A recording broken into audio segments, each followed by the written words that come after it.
We're here with nvsrvyr and Alamogul, who have just completed a 900 cache run in 24 hours. And gentlemen, where did you do this?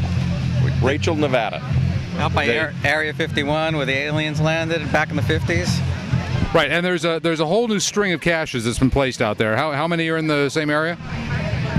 A little over 1,000, 1,050 to 1,100. And did you take 24 full hours to do this, or did you take some time off? Took a little bit of a break. We started off in the morning, worked our way up the highway, took a break at noon for about 45 minutes, and then started in again to finish up the series at the other end of the highway. And how do you keep motivated while you're doing this? I have a whip. I beat the other two guys up, and they kept going at it. A lot of joking around. Do you have a secret for staying awake, for staying alert? Diet Pepsi, Diet Coke, more Diet Pepsi, more Diet Coke. Lots of iced tea. Was any of these caches particularly memorable? Which one? The one in the rock pile or the one in the rock pile? The one in the post with a rock pile on it, or the one in the bush with a rock pile on it? So, do you ever get bored? Of course we were bored, but when you're a little driven and have an objective to complete, and you know it's doable, we just keep at it till you get done.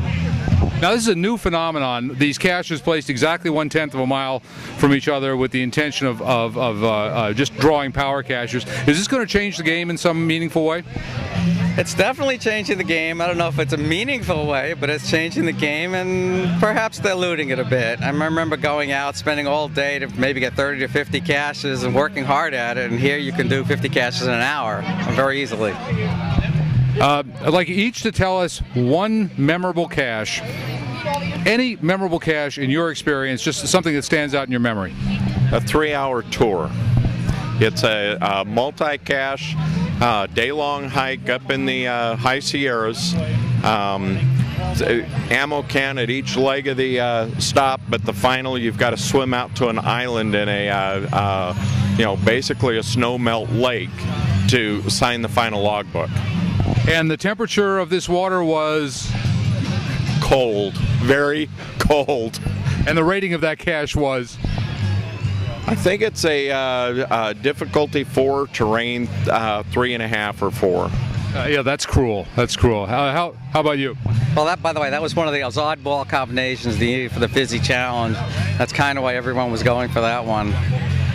I remember another cache we tried last year, which was a 5-5, which we had to go bring my canoe, paddle it across the lake.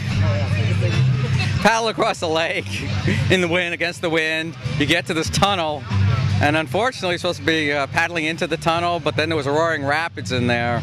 And so after spending a day getting there, we just had to kind of turn around with our tail between our legs and go home. So you had to log a DNF?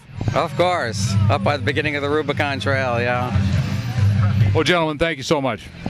Thank you. Thank you.